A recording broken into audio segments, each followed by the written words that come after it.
안녕하세요. 또 2주 만에 뵙겠습니다. 저번 주에는 사무실에 이제 무슨 일이 있어가지고 한 주 쉬었습니다. 그리고 이제 또 이제 이번 달 마지막 주에도 이제 방송을 못할 것 같아요.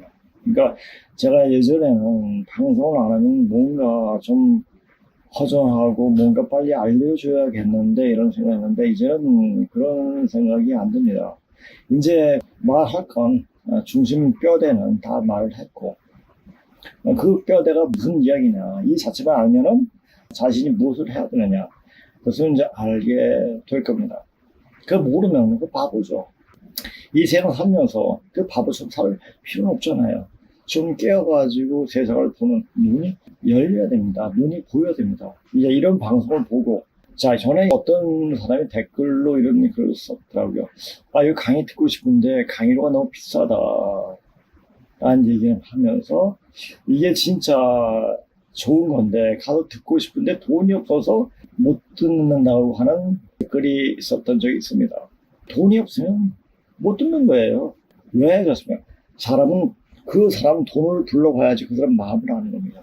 그 마음을 알려면 돈을 불러봐야 돼.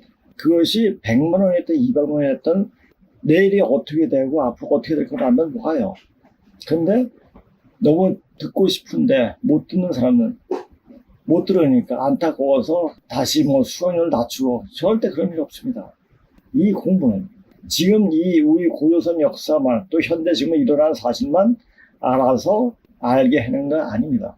목숨을 건지는 거예요. 영육을 살아서 9천 가을 성경 세계로 나갈 수 있도록 그게 도와주는 거예요. 도와주는 거예요. 여기 하면 된다가 아니라 도와주는 거예요. 스스로 자기가 하지 않으면 아무것도 안 돼요. 자, 여기서 계속 태워주 수영을 하라고 그랬는데 태워주 수영도 안 하고 그냥 방송만 보고 이렇게 해가지고 날 살겠지. 꿈 깨세요. 자기가 몸을 바꿔야 돼요. 자, 이런 말이 있잖아요. 말은 마음의 소리고 행은 마음의 흔적이란 말이 있지 않습니까? 그 흔적들이 깨끗해야 돼요.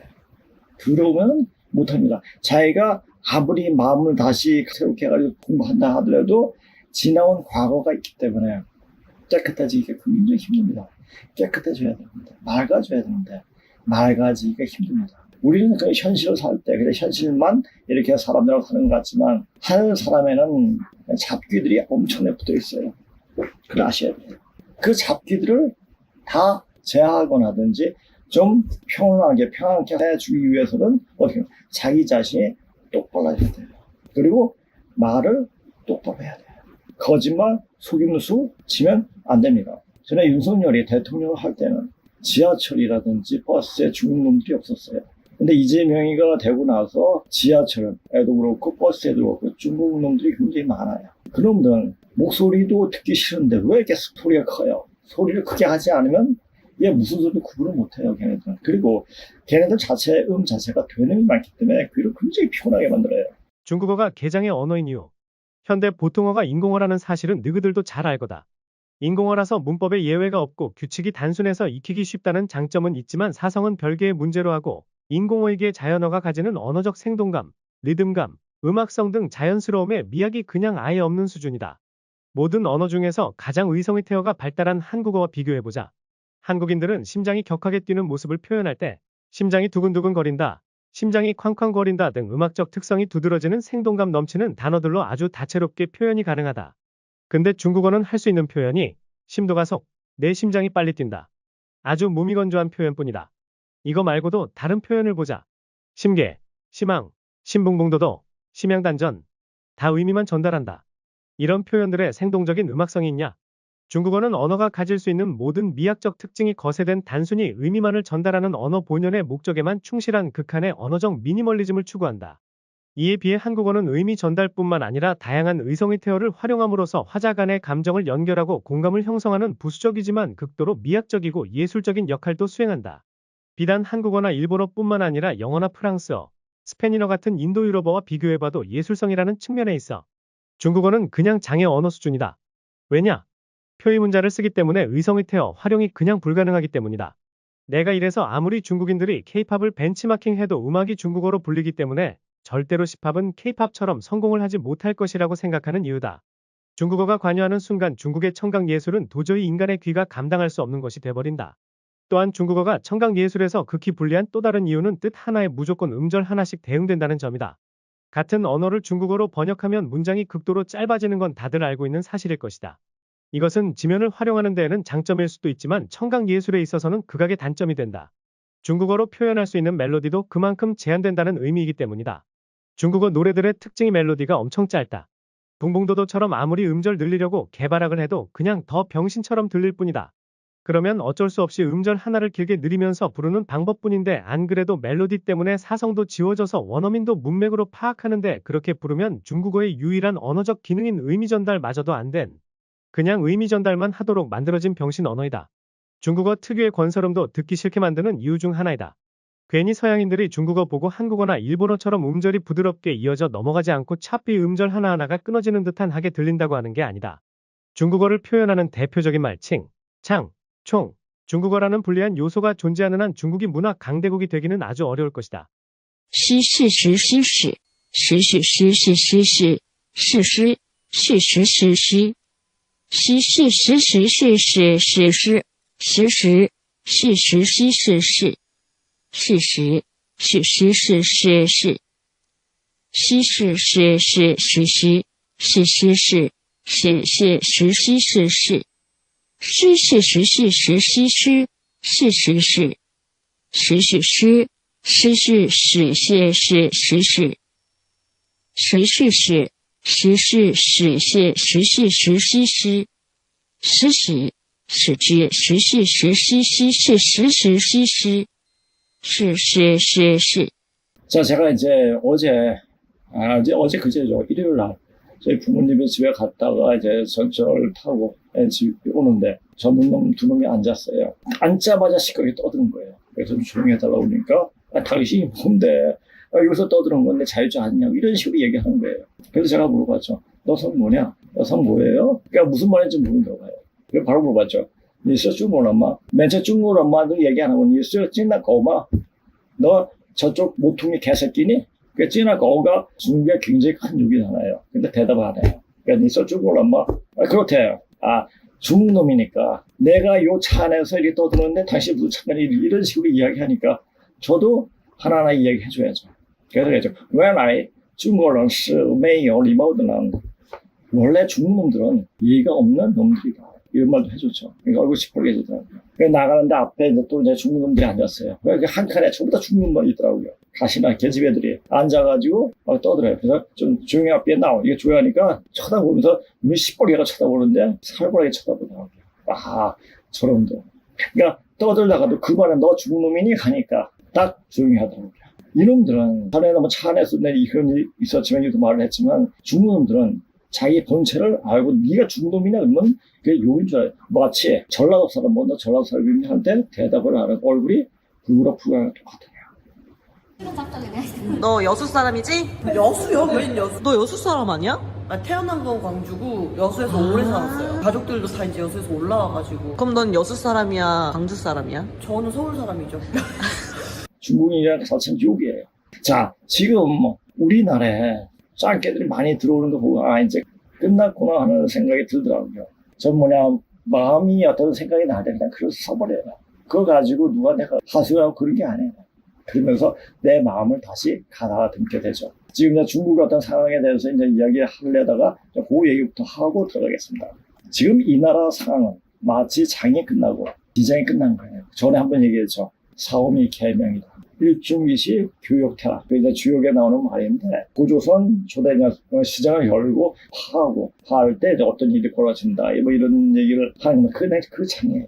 장이 그냥 마지막 장사 끝내려고 땡 처리하는 모양새다. 그러니까 해원하는 놈은 다 해원해라. 중국 놈들 이때까지 반만 년 동안 자유라는 개념도 없이 그냥 계급 상황에 처한 대로 그렇게 살다 온 놈들이에요. 그러다 자유를 한번 맛보게 되니까 이게 돌아버리는 거예요. 얘네들은 자유란 게 뭐냐? 얘네들한테 자유란 건 방종이에요. 책임과 은근 없습니다. 그러니까 자 조선일보에 이런 기사가 또 났잖아요. 여기 우리나라 와서도 우리가 택시 안 타고 중국 놈들 보고서 내가 신문에 나온 기사를 볼 수 있도록 하겠습니다. 자기네 그 중국 놈들이 불법으로 운행하는 차를 빌려가지고 그걸 탄다고 또 그래요. 그놈들은 자기네끼리 돈 거래를 하지 외부 사람으로 돈 거래 안 해요. 그게 중국 놈 특징이에요. 그래서 자기끼리만, 우리끼리, 그러니까 중국 놈이랑 북한 놈이 똑같은 북한 놈들, 북한 사람들은 아니죠.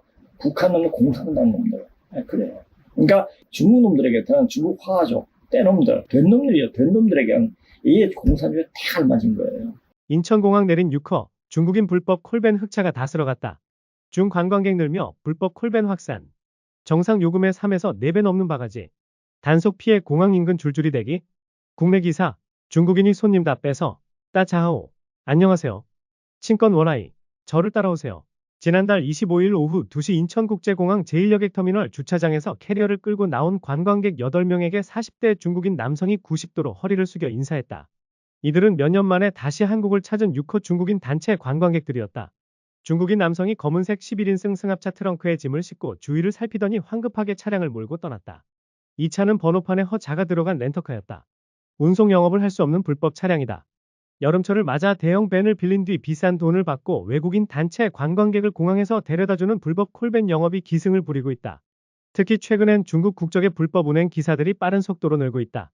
중국에서 오토바이를 불법 개조해 손님을 실어 나르거나 자가용으로 택시 영업을 하는 무등록 불법 차량을 뜻하는 흑차, 헤이처가 한국에도 상륙한 것이다.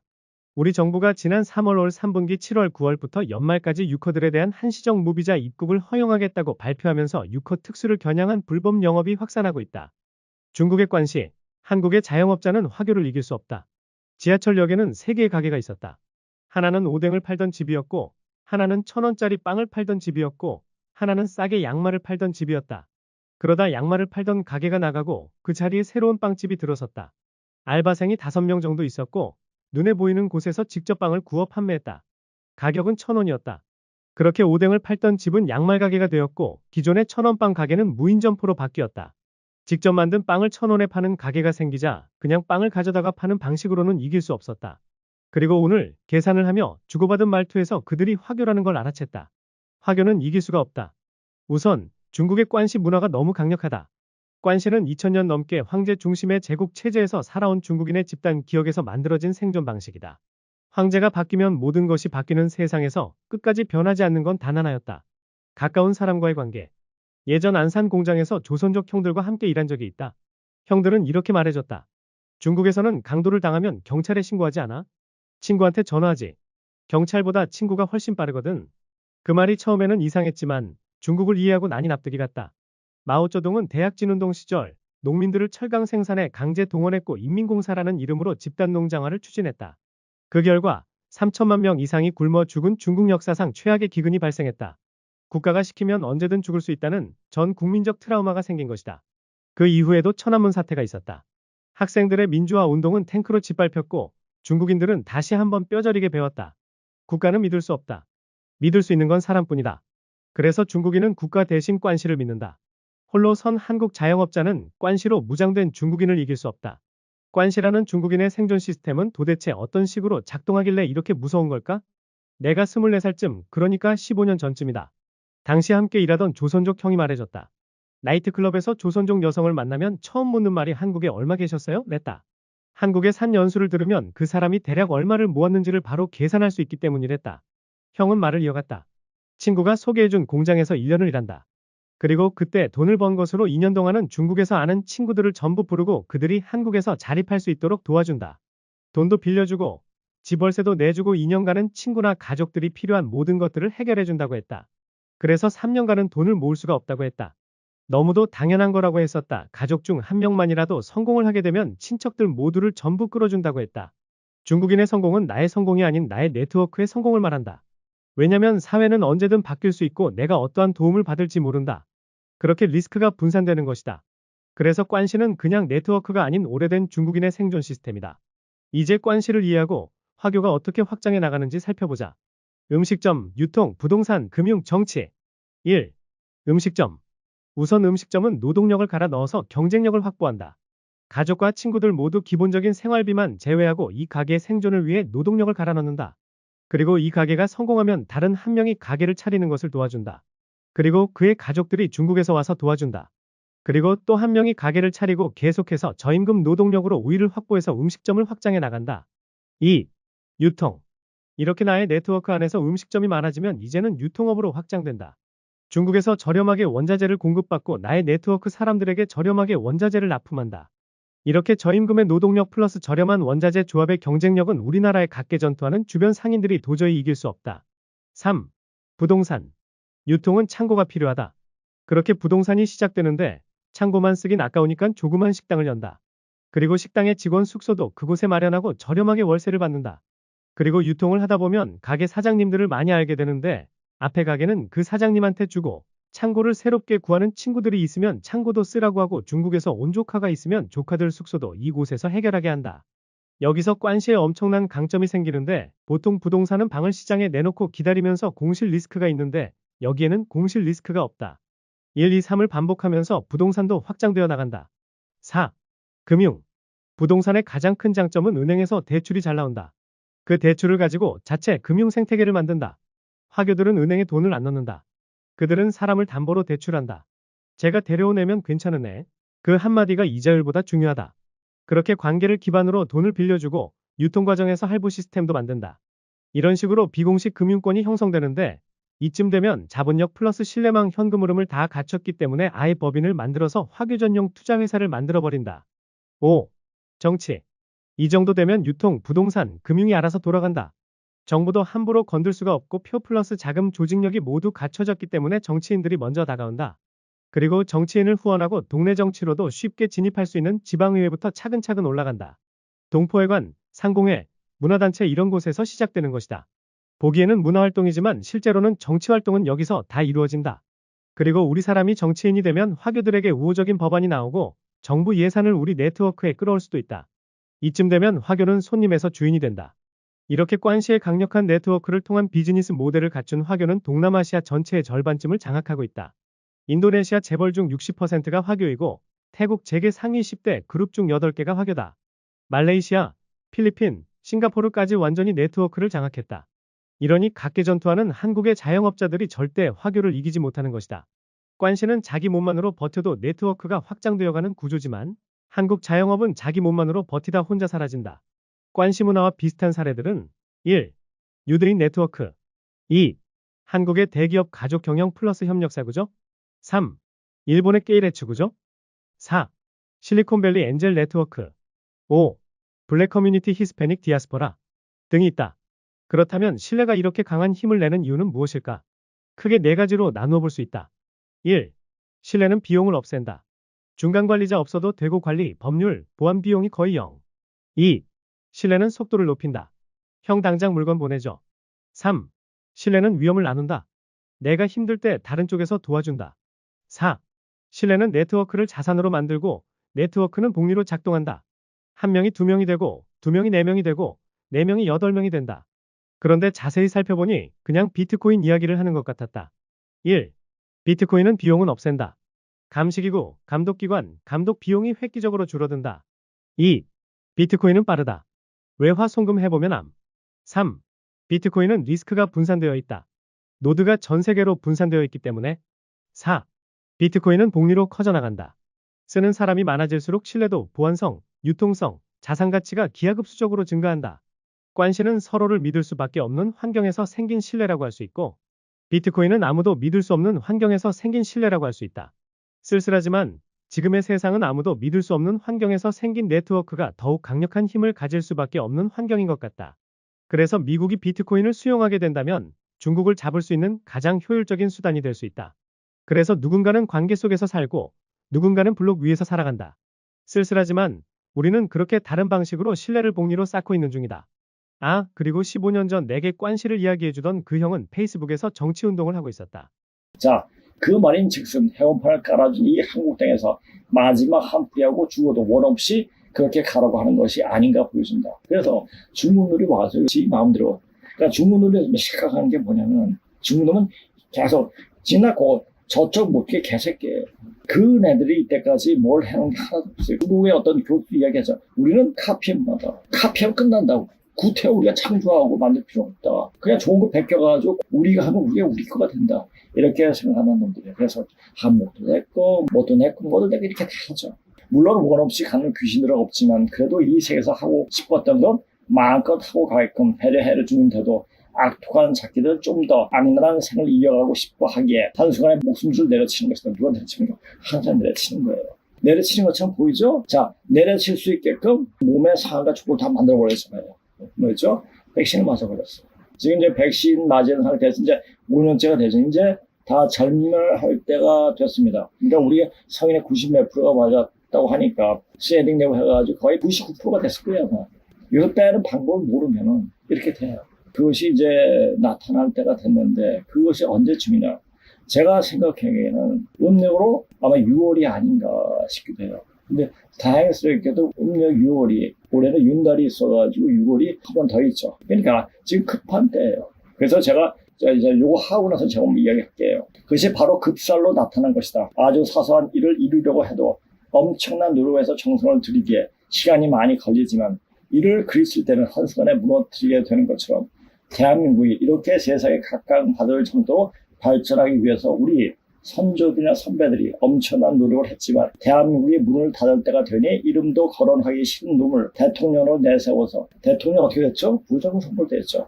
왜 부정선거를 할 수 있게끔 만들어줬나? 미국은 탄력성이 있어가지고 범퍼 역할을 참 해가지고 어느 정도 버텨낼 수 있어요. 우리나라는 못 버텨내. 얼마나 악랄한 놈이에요. 악랄한 놈을 내세워서 그게 부정선거든. 부정선거든 간에 대통령에서 세워진 것은 이미 끝났다는 얘기예요. 진실하지 못한 이제는 거짓말을 하는 담내를 칩니다. 그래서 이재명을 대통령 대선구나 대한민국을 그냥 끝내기 위해서 하는 모습을 보여주는 거구나. 이것을 알아야 돼요. 이제 내세워서 한순간에 문제가 걸린 것이다. 제가 이제 무당의 이야기는 자주 보질 않는데 무당의 큰 제보를 보니까 이재명은 대통령의 기운이 없다고 이렇게 얘기를 하면 꼬지 그럴 것 같습니다. 당연히 그렇겠죠. 근데 그럴 자격도 능력도 안 되는 놈이 됐을 때 어떻게 됩니까?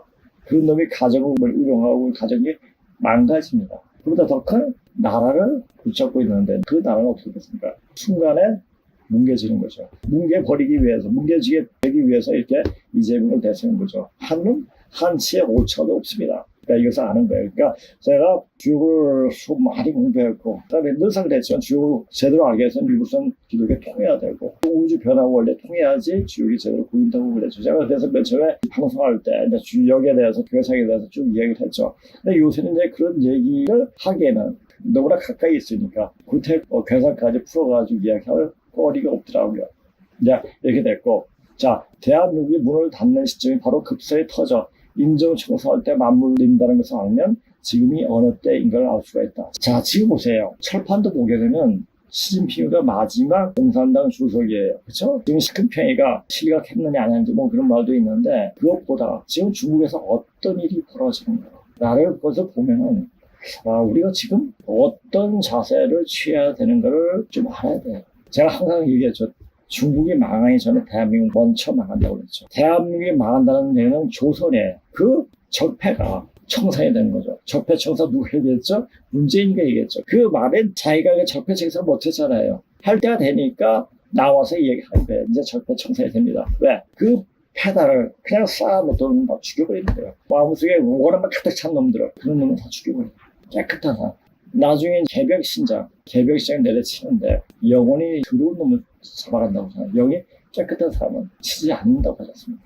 영이 깨끗하지 못하는 사람, 영이 깨끗해도 어떤 귀신에 이끌리면 끌려가는 애들은 살 수가 없어요. 기독교에서는 교회에서는 얘기하죠. 어떤 죄를 져도 특히 캘빈주의가 되죠. 한 번 구원은 영원한 구원이다 이렇게 얘기하는 캘빈주의예요. 그 중세 때. 그러니까 얘네들은 한 번 죄를 져도 교회 가서 기도드리면 죄가 사야진다고 이렇게 얘기해요. 죄라는 게 이게 아니에요. 항상 쌓여. 자기가 지었으면 누가 풀어주는 게 아니야. 내가 풀어야 돼. 만약에 자기가 젊은 날에 굉장히 더럽게 살았더라면 가령 자기 마누라 아주 귀한 마누라를 제대로 보지 않고 계속 바람피는 사람들. 이 사람들 결코 못 삽니다. 항상 얘기하죠. 증상은 대수석에 하지만 유부녀를 가난해서 죄가 워낙 큰로 내가 가녔지 아니하니까. 그러니까 이것을 내가 계속 빌고 뭐 해도 붙들어줄 수 없습니다. 이건 자기가 스스로 풀어야 돼요. 만약에 바람을 많이 피웠다. 그러면 그 방법이 있어요. 자기 마누라한테 가서 매일같이 삼배를 드리면서 죄를 사야 돼요. 누구한테 하나님한테 사는 게 아니고 자기 마누라한테 사야 돼요. 그걸 분명히 알아야 됩니다. 그걸 알고 자기가 죄를 씻어야지 이제 구전 성경세로 넘어갈 수 있는 겁니다.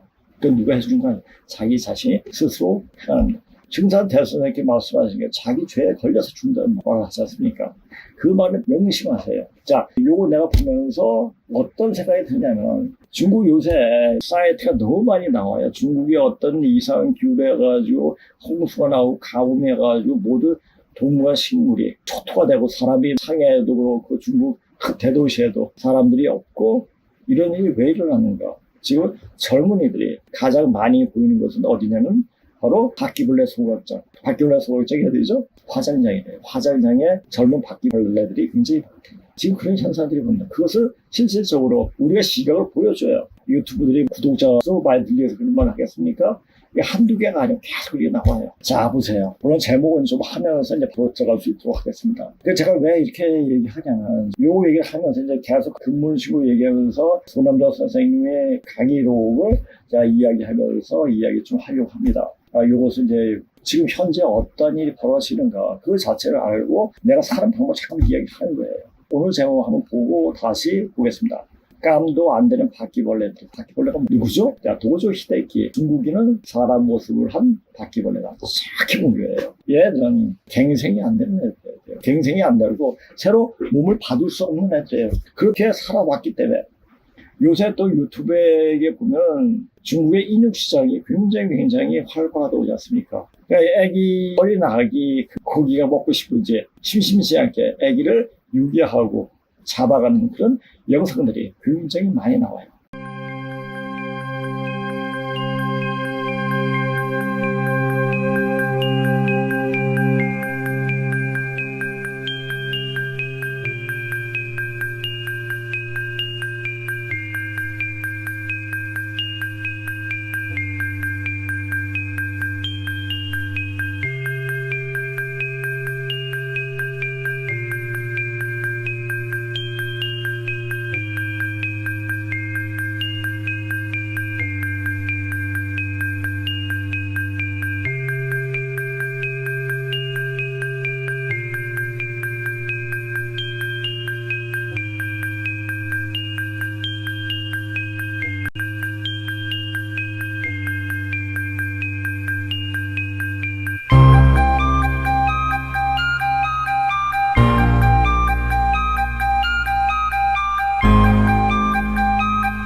小孩关笼子里，我操！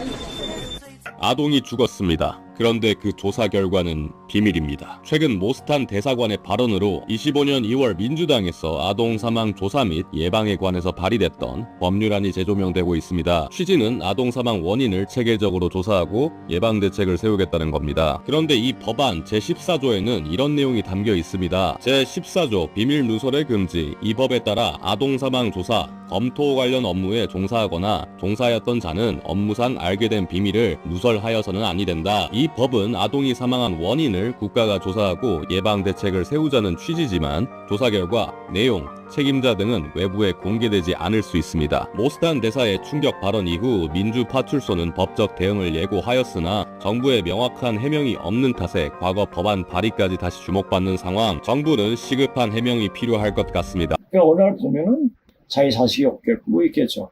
그러니까 얘네들은 인간을 먹는다는 그 자체로 죄의식이 없어요. 왜? 인간이 아니기 때문에 그래요.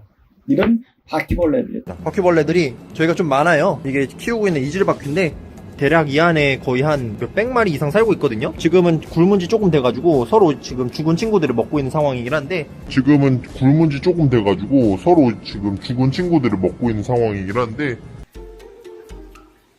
얘네 먹성 좋아서 다른 바퀴벌레도 사냥해 먹잖아요. 그죠? 종종 다른 바퀴벌레 사냥하죠. 얘네 먹성 좋아서 다른 바퀴벌레도 사냥해 먹잖아요. 그죠? 종종 다른 바퀴벌레 사냥하죠. 또 우리나라에도 지금 애들이 많이 저희 신도시 같은 데 사라진다고 그래요. 그러니까 바퀴벌레들이 잡아가는 거죠. 그러니까 지금 이 나라가 이렇게 되고 있는데 맨날 이재명 씨하는 거죠. 미친놈이죠, 한마디로. 진짜 야, 얘 갈 때가 되니까 별게 다 설치구나라는 생각이 듭니다. 아, 이렇게 더럽게 돼야 참 끝나도 너무 진짜 더럽게 끝납니다. 그러니까 싹 쓸어버리는 거 이제. 그냥 쓸어버릴 때 인종 청소 대상이 되지 않아야 되지 않습니까? 근데 이거 듣는 사람 중에서 거의 90%가 다 쓰러져요. 그거 알아요. 그래서 계속 요구를 하는 거예요. 안 오잖아요. 또 와도 받아줘요. 안 받아줘요. 왜? 안 되기 때문에. 나 요거 많이 보는 것도 원치도 않아요.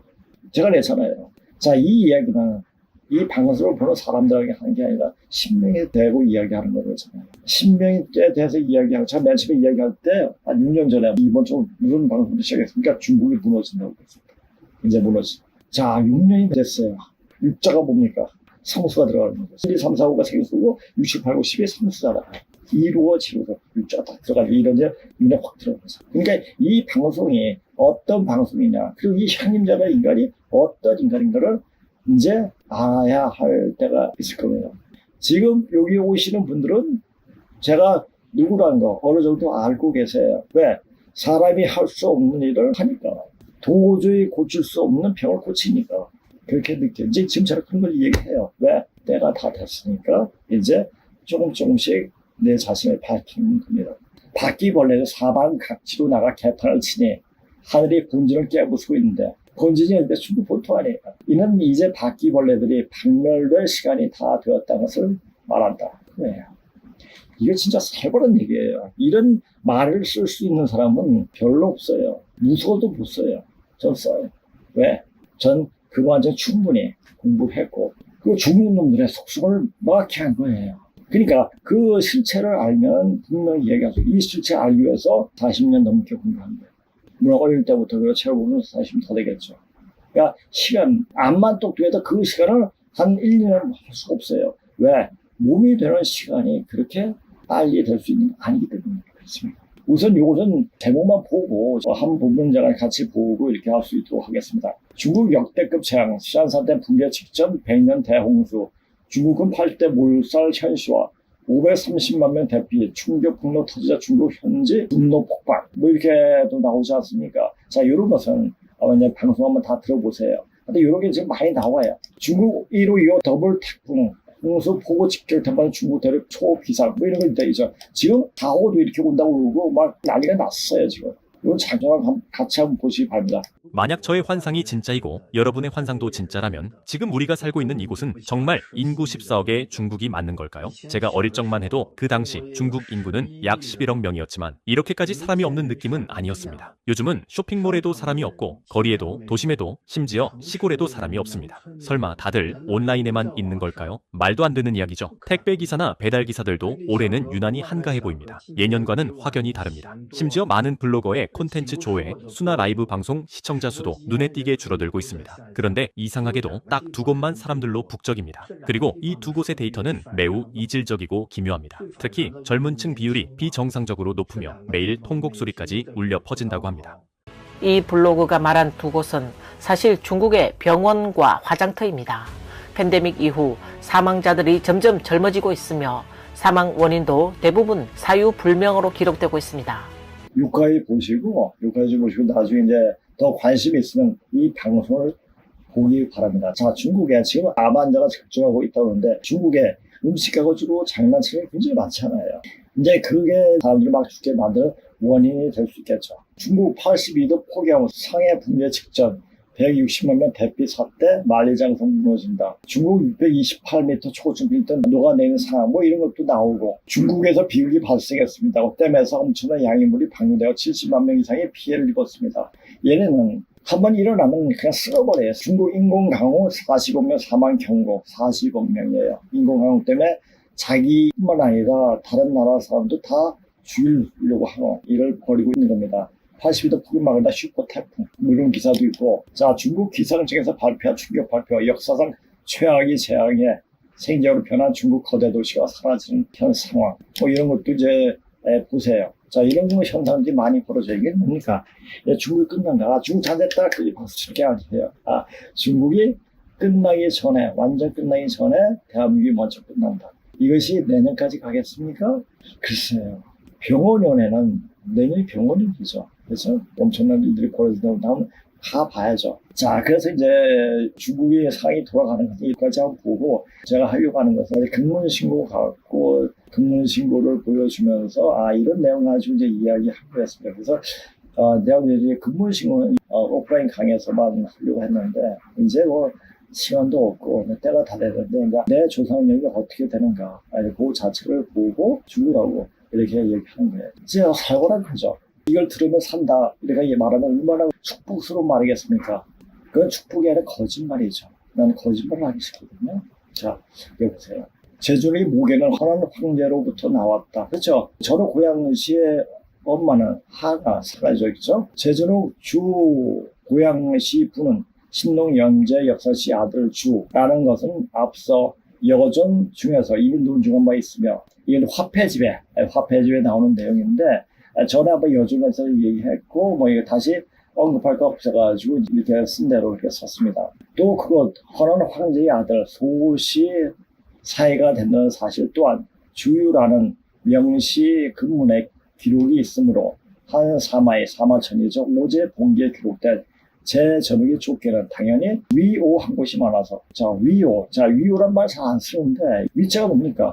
겉을 꾸미는 거예요. 거짓스러운 거예요. 허위, 속이다, 거짓말. 자, 이것을 하나하나 풀어봐야지 알 수가 있죠. 자, 오는 그럴 때도 잘못하다는 얘기죠. 실수하다는 거죠. 거짓말을 한 거예요. 거짓말해서 그릇되게 쓴 거예요. 제전의 족계를 어디다 붙였죠? 황제 쪽으로 붙였잖아요. 왜?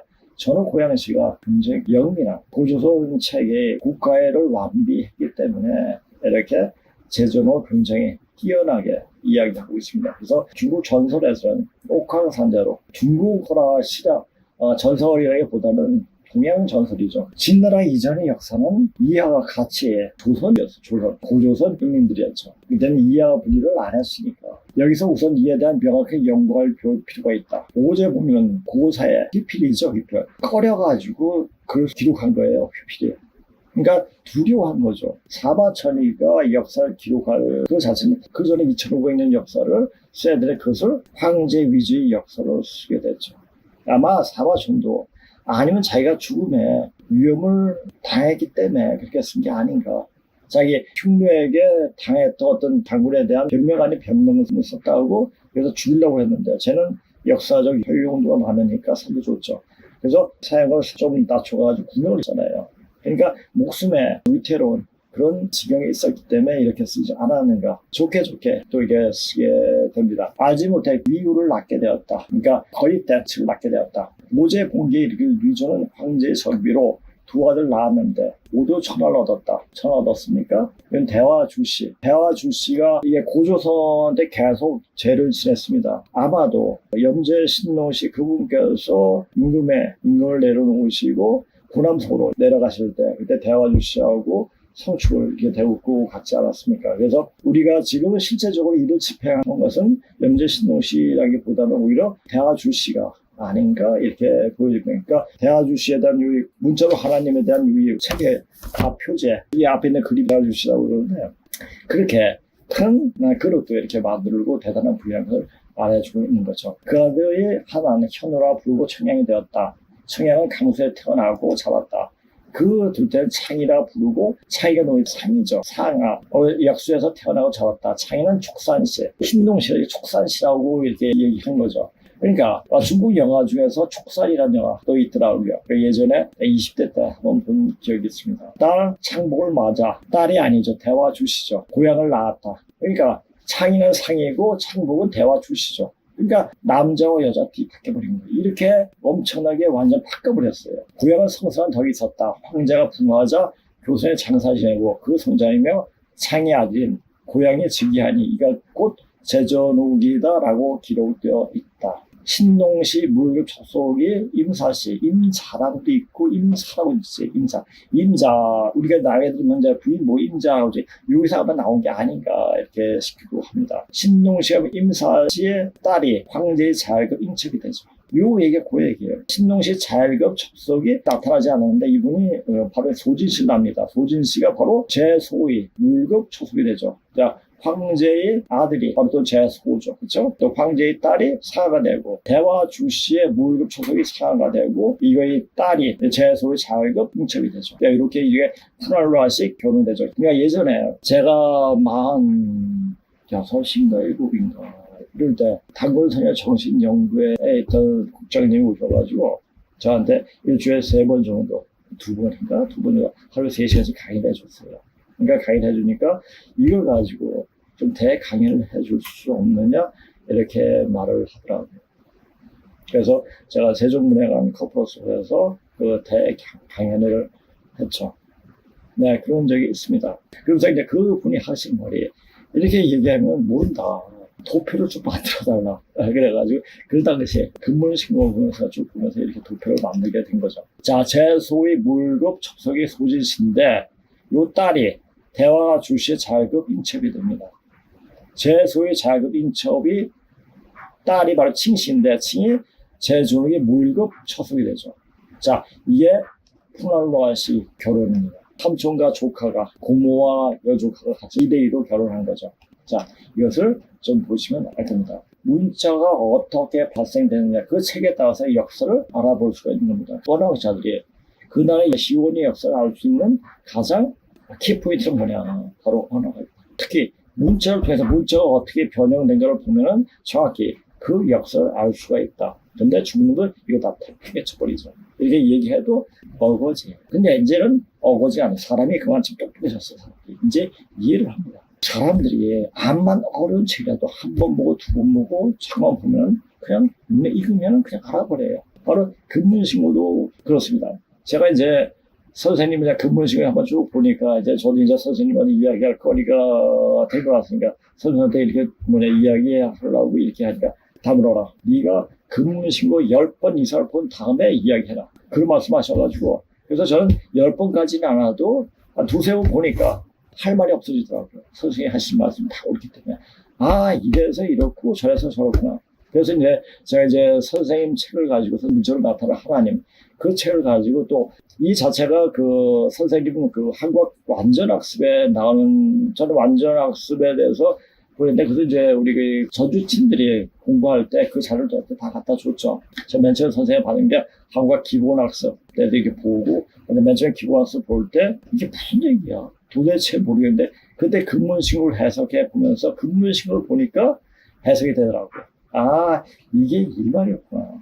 자, 여기 오시는 분이 책을 보는데 절대 가독성이 안 되라고, 읽어도 이해를 못 하겠다고. 근데 이 강의를 들으니까 이해가 된다고 얘기하더라고요. 그래서 제가 근무식으로 얘기하면서, 그래서 제가 칼에 대해서 얘기하면서 맨 앞에 칼에 이제 전후 고양시가 나오기 때문에 전후 고양 쭉 얘기하고, 두 번째 칼에 성주, 인력, 여시, 곤, 이렇게 쭉 나오니까 거기에 대해서 쭉 이야기하려고 합니다. 그리고 이제 성주과 인력, 여시에 대해서 그렇게 자료가 많지 않아요. 이제 화폐지에 조금 나와 있고, 곤은 굉장히 많은 역할을 했기 때문에 곤에 대한 것은 곤이라는 파트가 있습니다. 근데 곤의 파트에 대해서 오프라인 강의에서 한번 다 강의를 한 적이 있습니다. 그것도 한번 강의를 하고 있습니다. 그러니까 공부할 때 굉장히 심층적으로 들어갈 수 있을 것 같습니다. 지금 제가 이렇게 강의하는 것은 뭐 때문에 강의하는가? 이제 자료를 남겨놓기 위해서 이렇게 하는 거예요. 물론 다른 분들도 보면서 이것을 보고 다시 또 익히는 분들도 있겠지만은 저 자신이 기록으로 남겨주고 싶어서. 그러니까 제가 그냥 책만 보고 나만 알고 넘어가면 이것이 완벽하게 내게 안 되더라고요. 그래서 한번 이야기하고, 선생님도 내가 공부할 때는 이것이 긴가민가 했는데 내가 이렇게 다니면서 강의하다 보니까 이거 완벽하게 알겠다라는 말씀을 하시더라고요.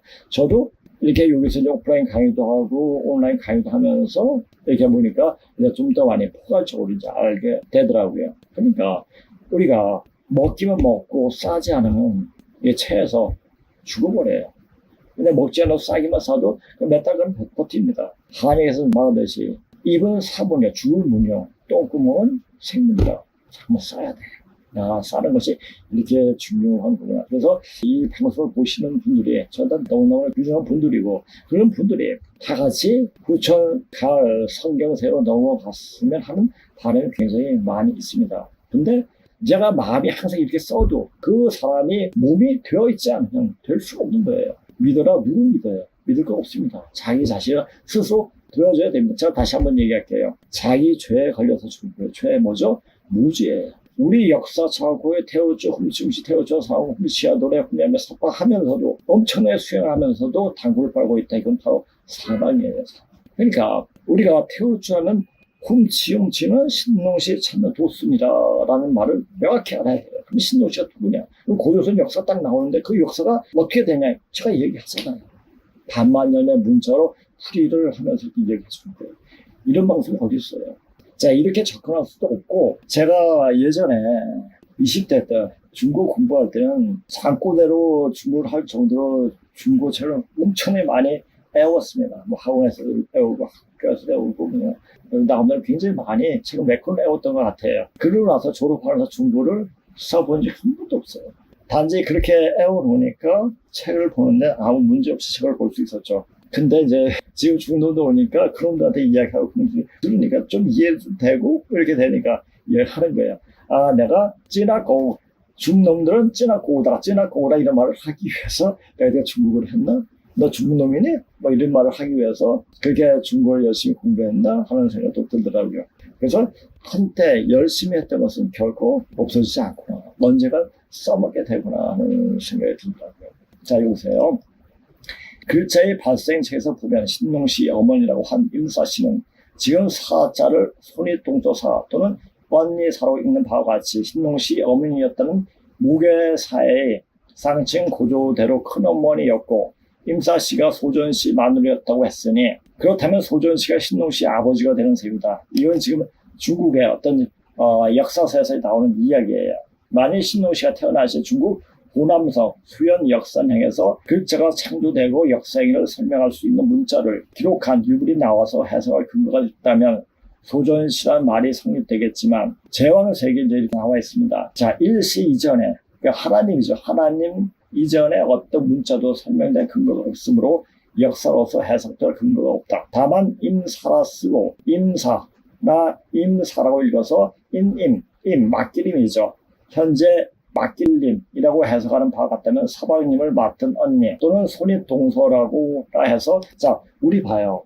우리가 결혼하면은 내 마누라가 됐든지 내 마누라가 내 남동생한테 뭐라고 그래요? 자, 결혼했으면 도련님 그래요. 도련님이 뭡니까? 대리님이에요. 데리고 오래라는 얘기예요. 대리님. 그러니까 이대로 결혼할 때. 그리고 나도 결혼을 하게 되면 뭐랍니까? 서방님이라고 그래요. 서방이란 말은 먼저 석조에서 봤다. 그러니까 곡부 있는데 방금 생각이 안 나는데 한번 생각을 해보겠습니다. 서방님 맡은 언니도 손이 동서하고 모계사의 규례 조자. 부모님은 큰 서방님 맡은 여자로서 소전씨가 아니라 하라님, 신농씨 큰 마누라가 되고 유무씨 황제의 고모님이 된다. 이런 해석이 가능하고서 낙선생은 황제를 신농씨 큰 사이였다고 해석할 수 있었다. 따라서 토독지서. 그러니까 이제 이걸 강의하다 보면은 그 말꼬리 사업이 계속 늘어져요. 그러니까 전에 한번 토독지서에 대해서 선생님이 쓰신 게 있어가지고 제가 또 이제 근문식에 나온 얘기가 있어가지고 거기에서 이제 이야기한 방송이 있습니다. 뭐 그거 찾아보세요. 이거 찾아보면 누가 찾아보겠습니까? 그래서 토독지서에 대해서 다시 또 이야기할 수 있도록 하겠습니다.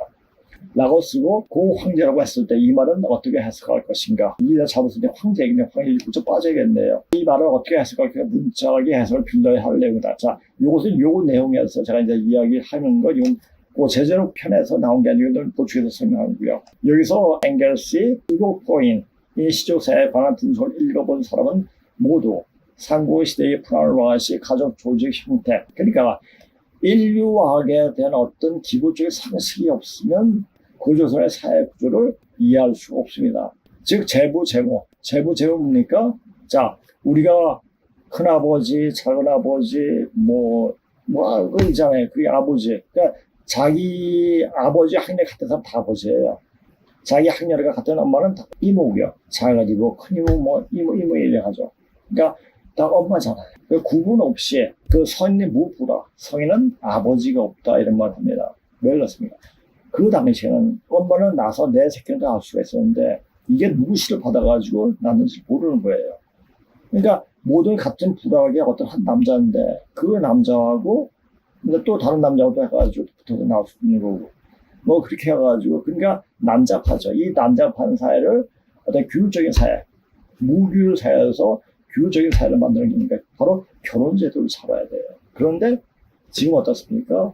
무규율 사회로 여서 평등하고 이렇게 지적을 하잖아요. 바로 이게 원시 반문하는 그런 모습이 아닌가라는 것이 보여요. 그러니까 한 여자한테 한 남자한테 만족하지 못하고 그럼 다시 육적인 것에서 이끌려가지고 그렇게 하는 거고. 근데 육적인 건 별로 중요하지 않습니다. 마음으로 영적으로 어떻게 거듭나는가가 굉장히 중요한 거예요.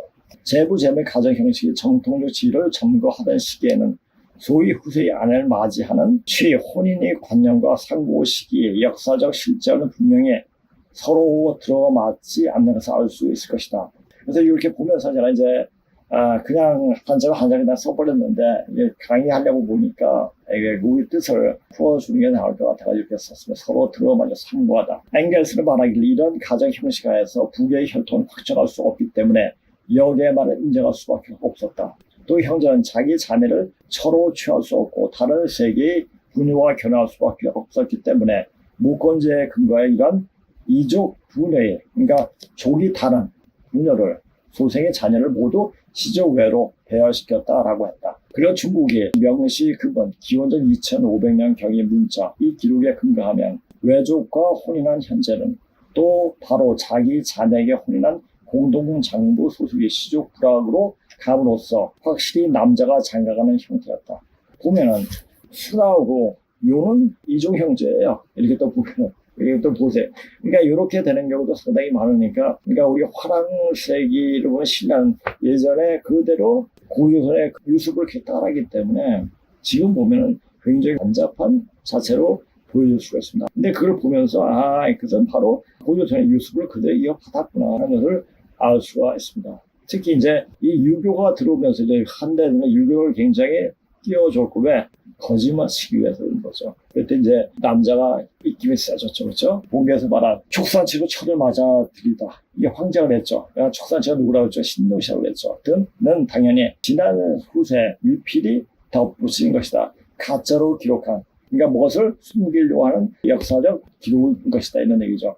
이밖에 여자가 남자 측으로 시집가는 가취 제도는 고구문의 기록의 근거로 보면 우순이 오래된 프랄로아시 가정제 즉 모권자가 대대로 쭉 이어져 내려와 같은 형제이면서 동시에 공동처자의 공동장부인 제부 제모 가정제를 뒤엎은 이후에 1대1로 결혼하는 제도를 만들었죠. 그러니까 결혼 제도를 만드니까 이게 이제 선생님이 말씀이 좀 재밌습니다. 여자들은 남자가 두 개인 게 좋지 하나인 게 좋겠냐 뭐 이런 말씀을 하신 적이 있습니다. 비로소 출연한 유신재단, 그러니까 여기서 보면 사회를 안정적으로 만들기 위해서는 가장 중요한 게 뭡니까? 바로 결혼제도입니다. 자, 요새는 뭐냐? 툭하면 이혼하고 툭하면 뭐 조론이나 뭐 이렇게 또 이야기하는데 지 맛대로 살고 싶은 거예요. 결혼을 하게 되면 어떤 그 틀에서 매어지게 돼요. 그 매어지는 게 싫은 거예요. 그러니까 매어지는 게 싫게 매어졌다고 생각하지 말고 그냥 따로따로 그 자기가 원하는 것은 그 사람 자유를 인정해 주면 되는데 그걸 못하는 거예요. 사실 공부하다 보면 여러 가지 상황들을 보게 되는데 이 고구문을 공부하게 되면 어떤 느낌은 내 말이 최고다 이런 생각이 듭니다. 그러니까 선생님도 이거 공부하시면서 일상하시던 말에 이 공부는 기독교인과 여자들은 반드시 꼭 해야 된다라는 말씀을 하신 적이 있습니다. 왜 그런 말씀을 하셨는가? 그것은 이제 이해할 수가 있죠. 초세가 있는 육종의 여섯 아들이 육시의 시조가 되죠. 육종은 성축의 아들이죠. 여섯 아들이 각자 자기 성씨를 가지고 있다는 것이 그 증거가 된다. 인물질 순편의 상론이 있어 자세하게 이야기하고 있어 여기에서 주제와 동떨어진 구증을 하지 않겠다. 이것은 이제 화폐집에 있는 얘기니까 인물집은 저희 뒤에 이제 화폐집 다음에 이제 인물집에 있으니까 인물집들 나중에 맨 처음에 이제 요도 있고 곤도 있고 뭐 저희 제국도 있고 이렇게 쭉 하는데 그 나중에 천천히 이해하면서 이제 아마 이게 할 수 있는 시간이 있겠나 모르겠습니다. 자, 이것이 오제봉기 거짓된 기록에 숨기면서 거짓된 기록에 대한 첫 번째 논증이다. 자, 저도 이렇게 공부하게 된 게 뭔가 이것이 아닌데 하니까 계속 판 거예요. 그리고 마침 여기서 이제 이것을 해야겠다라고 생각한 것이 뭐냐면 바로 근무식을 만나서입니다. 둘째 오제봉기에서 남자 이름을 창이라 하고 여자 이름을 창복이라 했는데 고구문의 양자 인칭의 규례에 따르면 아끌제가 부계의 족칭과 같으면 특유를 필시 모계의 족칭으로 거꾸로 해도 역시 마찬가지다. 이 점에 대해서 몰랐던 역사적 기록은 두 창이 동일 족속의 족칭을 알지 못한 바로 실제로 하나의 족속에 속한 남녀는 형제와 자매로 시족 사회가 시작되자마자 막바로 형제와 자매가 서로 혼인하는 것을 금지시켰다. 그러니까 그때의 사회 제도를 인식하지 못하고 그렇게 썼다는 것 자체가 여기서 이제 모순이 나오는 거죠. 이거 마저 정확하게 보는 눈을 가지고 글을 쓰신 거예요. 그러니까 근문식으로 보면 볼수록 낙선생님 대단한 분이시다 이런 생각을 하게 되더라고요. 앵겔스가 말하기를 형제 자매나 심지어는 엄마지의 가장 먼 단계 친족 간의 성교 관계를 금지하는 조항이 일단 확정되기 시작한 때부터 이러한 집단은 막부를 시적으로 전화하였다고 하였다. 자, 요 내용도 근문식으로 나오는 내용입니다. 네, 여기서 이제 근문식을 쓰시면서 앵겔스라든지 고대사 쓴 누구죠? 거기에서 많이 이제 인용을 했습니다. 모간이죠, 모간. 그러니까 가끔 이렇게 하면서 강연에서 툭툭 생각나는 게 있는데 그것이 연결이 안 될 때가 좀 있습니다.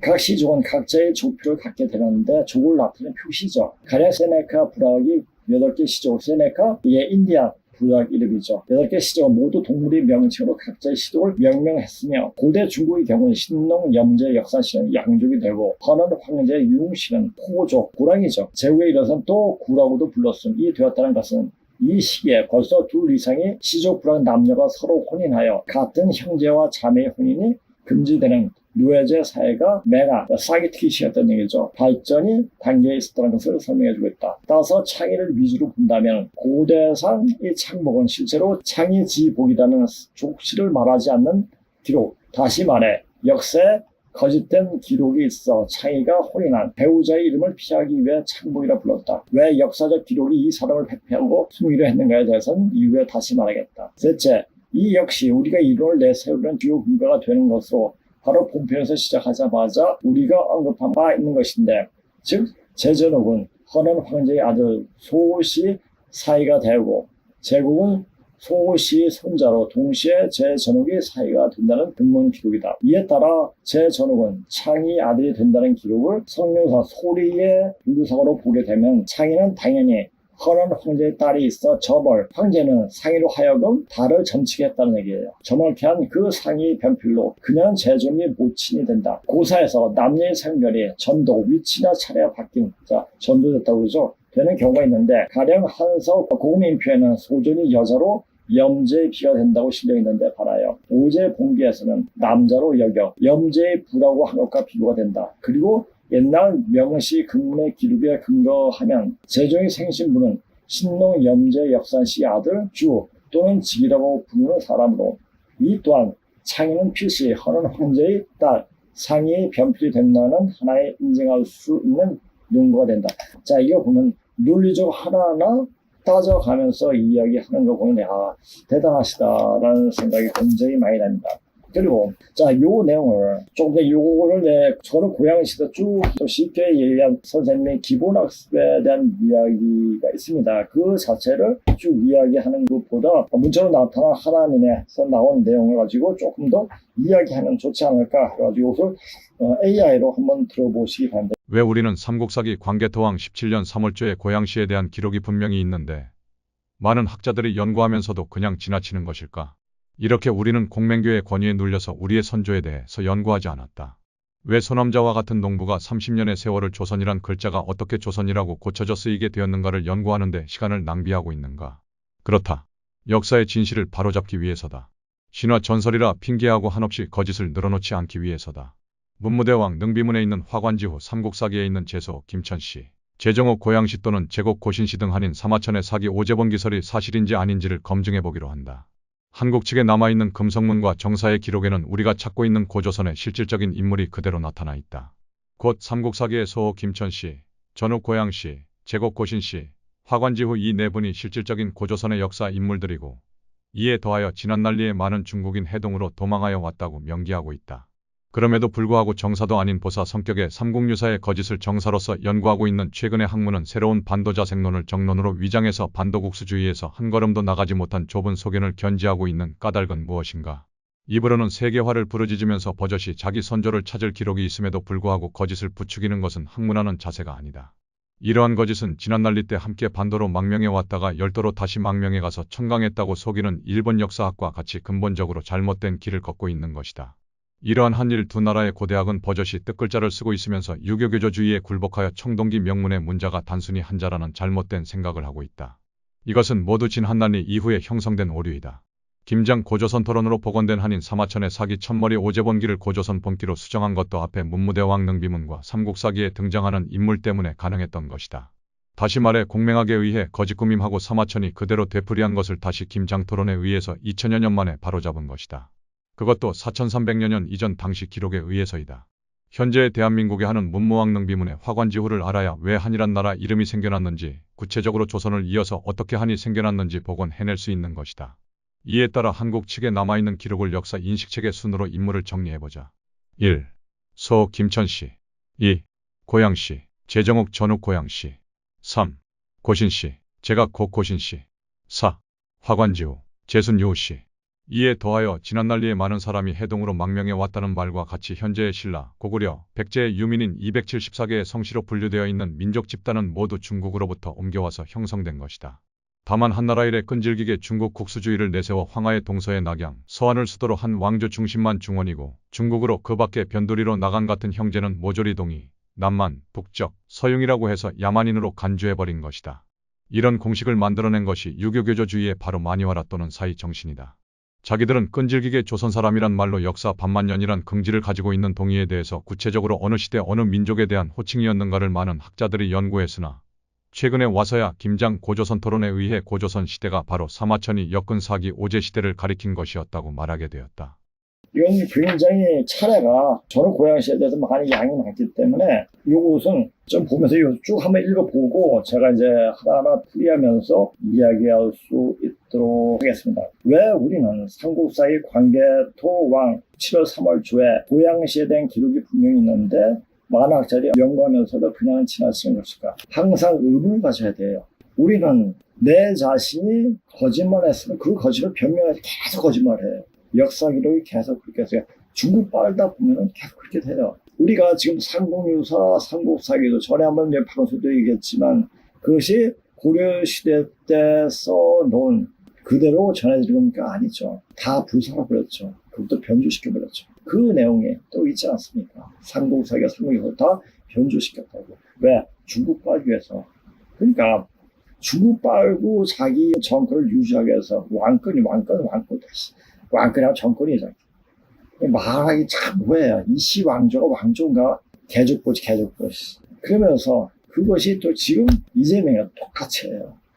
왜? 조선시대 그 선조들은 조선시대 그렇게 당했거든요. 전주시한테 무슨 짓인지 모르겠지만 당했어요. 그래서 똑같이 해보는 거예요.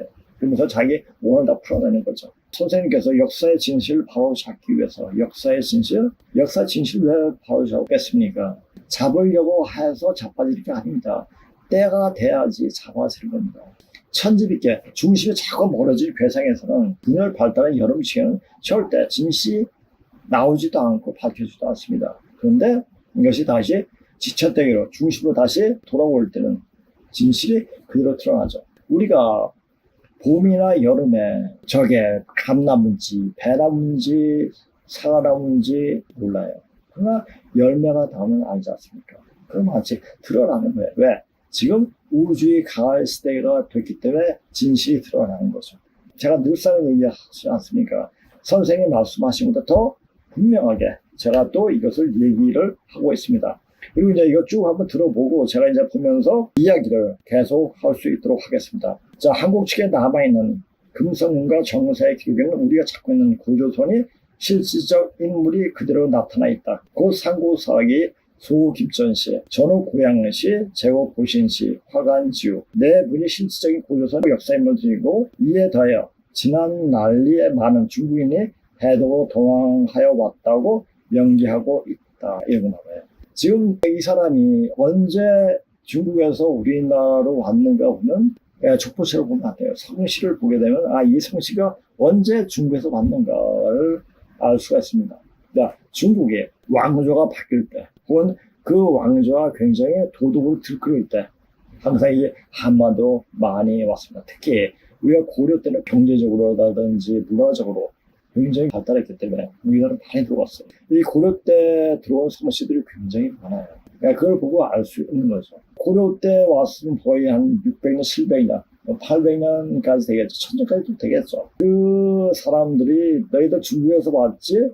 라고 뭘 이야기를 못해요. 너 짱깨니? 이거 말 못해요. 그렇죠. 여기 와가지고 우리 화가 돼버렸죠. 요 공부할 때 우선적으로 전제 때를 쓴 중국인도 조선인이요, 일본인도 조선인이요, 한국인도 조선인이요. 모든 세계 사람들이 고조선이 혈통을 이어받았다라고 생각하면 딱 맞습니다. 그러니까 지금 세계 많은 사람들이 들어오는 거예요. 들어오게끔 만드는 게 뭡니까? 그 나라가 안정적이 되고, 우리가 치안이 좋고, 또 먹기 살기 편하고, 음식이 맛있고, 그러니까 이제 또 우리나라 많이 들어오는 거 아닙니까? 그렇게 들어오는 그 자체를 뭡니까? 이제 골로 들어오려고 하는 사람들이 이게 보이는 거구나. 그래서 중국 놈들이 와가지고, 막 뭐라 할 것이 아니라, 그 바퀴벌레들을 사람으로 만들어줘야 돼요. 사람이 안 되면 죽으니까. 요괴인간에서 나는 빨리 사람이 되고 싶다라고 하는 그 벤베라베로가 이야기했듯이 사람이 돼야 돼요. 사람이 안 되면 다 죽어요.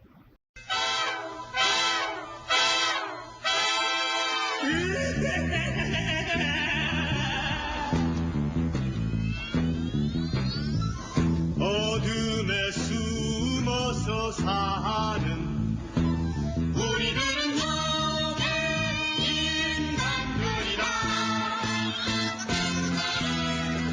숨어서 살아가는 요괴 인간, 사람도 짐승도 아니다. 빨리 사람이 되고 싶다. 어두운 운명을 잡아버리고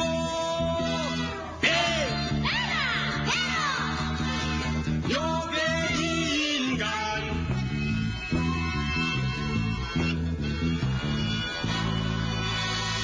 그러니까 그런 일이 벌어지니까 어떻게 사람으로 되어질 수 있을 것인가 거기에서 초점을 맞추고, 근데 지금 들어오는 중국 놈들은 되기가 힘들죠. 그냥 여기 땅에서 죽고 싶어서, 그러니까 제가 고조선의 혈통이 그대로 살아있는 이 남조선에서 와서 죽고 싶어. 그냥 죽어도 그거예요. 제가 그냥 한번 얘기했잖아요. 제가 이런 공부를 하니까 우리 애들도 공부시키겠고, 애들 엄마가 어릴 때부터 중국 선생을 집에다 데리고 와가지고 애들 중국을 가르치는데 중국 하는 것보다 그 선생이 이야기하는 게 더 많다. 대만 교수였는데 교수직 그만두고 여기 와가서 이제 소형분이었어요. 그러니까 그분 하시는 말이, 지금 우리나라에 쓰는 한자는 중국에 쓰지 않은 한자가 많다. 근데 이 한자는 옛날에 왕실에서 쓰는 문자였다라고 이야기를 해요. 우리가 쓰는 머슴이나 계집 이런 말 자체도 바로 왕래에서 썼던 거예요. 머슴이나 계집이라는 말을 아주 천하게 부른 게 뭐죠? 바로 이주시대예요. 말마저 우리의 전통적인 그 아름다운 말마저 굉장히 비속하게 만들어본 왕조가 바로 이주예요. 이주의 연장선상이 이 대한민국이니까 얼마나 꼴보기 싫겠어요. 지금 제가 이제 태극기도 보기 싫더라고요. 태극기 이주 말에 일본의 어떤 통치단으로 가면서 거기서 만든 거잖아요. 저 공부한 게 있어가지고 하는데 태극기마저 보기가 싫어요. 이것이 바로 이조의 유습이 이어진 게 아닌가 보여지니까 그렇습니다. 대한민국이 끝날 때가 되니까 이게 난 너무 좋은 거예요. 끝날 때를 위해서 물론 이제 대한민국이 긍지를 갖고 있을 때는 대한민국에 대해서 굉장히 가지고 공부를 했습니다. 근데 끝날 때가 되니까 이제 버려야 할 때가 되니까 그게 보기 싫은 거예요. 네, 그냥 그렇게 되는 게 아닙니다. 자, 이러한 한일 두 나라의 고대학은 버젓이 뜻글자를 쓰고 있으면서 유교 교조주의에 굴복하여 청동의 명문이 문자가 단순히 한자는 잘못된 생각을 하고 있다. 이것은 모두 지난 난리 이후에 형성된 오류이다. 이 유교 교조주의는 언제 생겼습니까? 바로 한나라 때. 자, 우리나라 보세요. 한강이에요. 저기 보면 덕숭이 이름이 뭐더라? 무슨 한이 들어가요. 한나라 한자가 안 들어간 곳이 없어요. 보니까 이조는. 그러니까 한나라에 그냥 완전히 족속이 되고 싶은 거예요. 한족에 쪼다같이 되고 싶은 거예요. 그러니까 한심한 인간들이에요.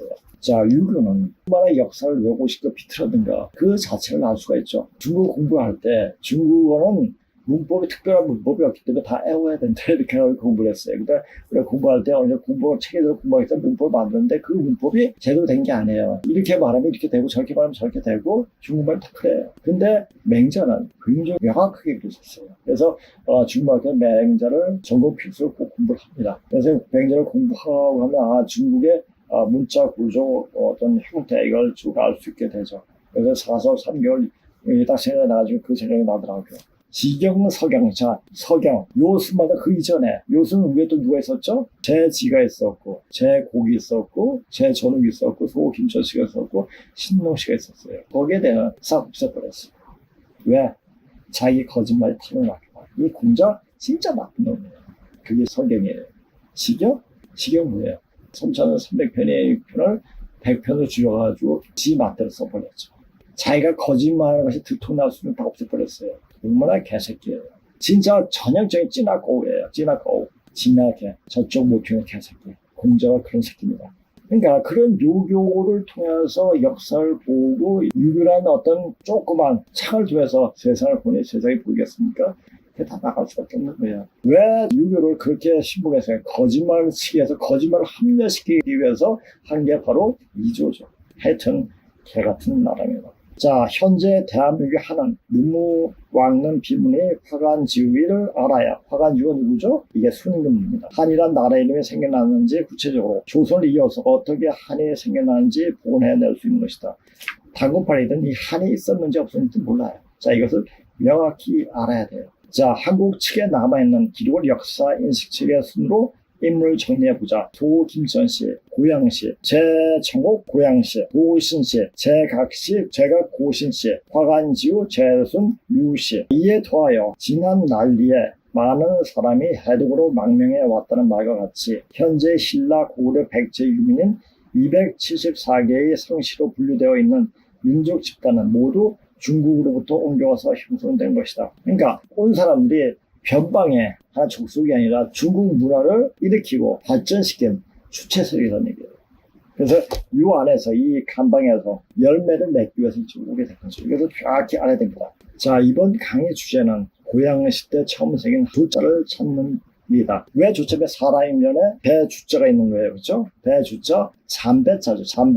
잠배지 그 안에 집어넣을 수 없으니까. 그러니까 이 자체를 보면은 고조선 그 당시에 말을 제대로 해석하는 우리 말을 모르는 무슨 제대로 해석이 안 돼요. 딱 선생님이 쓰신 글이 있는데 그거 제가 이제 잠깐 보고 그래서 다음에 또 이제 소개해드릴게요. 또 찾으려고 안 보이더라고요. 고남자 선생님을 만났기 때문에 내가 고조선에 진짜 거짓 없이 참되게 찾을 수 있다고 이렇게 수레한 내용이 있습니다. 우리 말을 가지고 고급문 반만년의 문자를 해석해야지 정확하게 해석이 됩니다.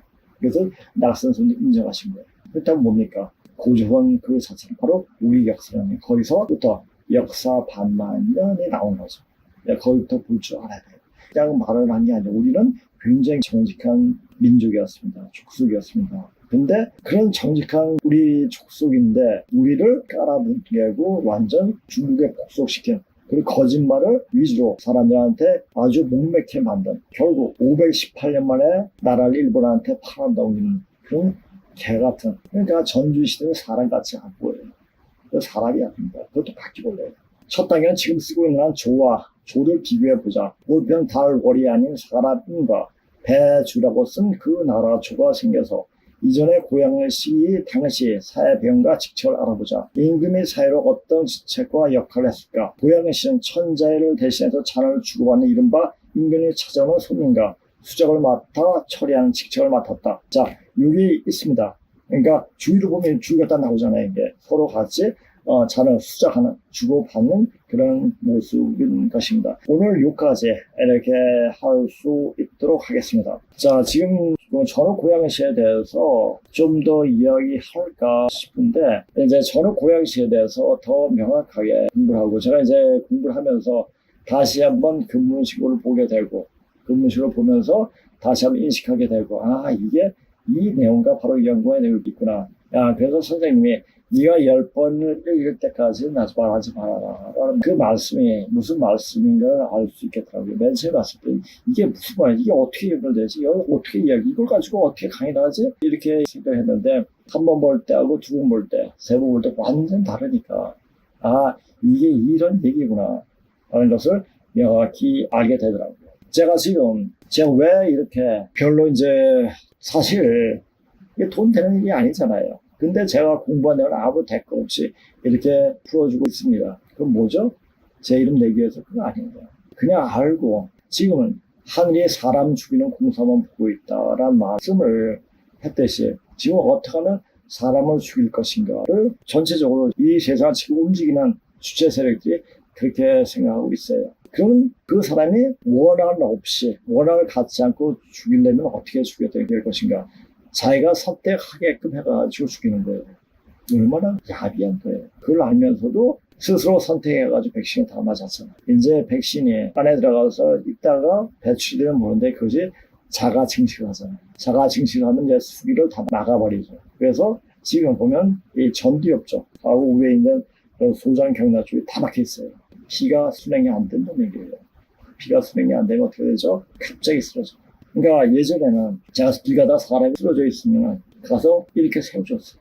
이제 그게 필요 없어요. 그렇게 봤자 또 죽는다. 전에 한번 그런 기사가 나왔더라고요. 어떤 사람이 쓰러져가지고 CPR로 이제 여기 살았더니 소추행에 나와가지고 신고 받아가지고 뭐 800만 원인가 벌금을 물었다고 이런 얘기도 심심찮게 나옵니다. 그러니까 사람 살리기 위해서 그 착한 마음 가지고 했어도 나중에 돌아오는 게 원망만 보게끔 만들어버려요. 사람이 아파도 이제 상관하지 않게끔 만들어요. 그렇게 아주 메마른 사람을 만들어요. 그게 뭡니까? 귀신들이 마지막 다. 그런 것에 넘어가지 않기 위해서 내 자신이 그런 상황과 접하지 않아야 돼요. 그러니까 좋은 장소에 가서 좋은 사람들과 만나고 좋은 길을 많이 받아야 됩니다. 근데 지금 그런 데가 있습니까? 여기밖에 없습니다. 여기 오면 사람들 다 얼굴이 다 좋아져요. 그것이 1년이라든지 2년이라든지 5년이 걸리든 지금 5년 넘게 오신 분이 있습니다. 예전에 맨 처음에 오실 때는 굉장히 사람 모습을 한 모습이 아니었는데 이제 엄청난 예쁜 모습으로 다시 변한 그 모습을 보고 저 너무나 좋은 거예요.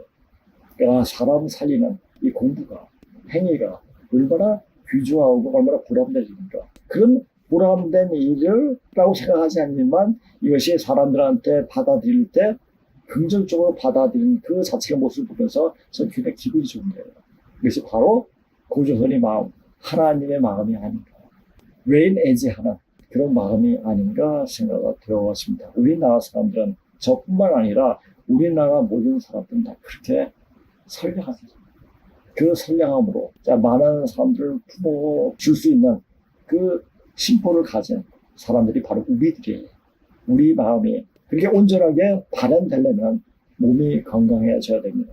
이 방송 보시는 분 모두가 몸이 건강하게 모든 기혈이 몸속에 잘 순환이 될 수 있도록 그게 항상 기도하고 긍정적으로 세상을 볼 수 있도록 그렇게 이야기할 수 있도록 그렇게 하겠습니다. 오늘 방송 이것으로 마치겠습니다. 안녕히 계세요.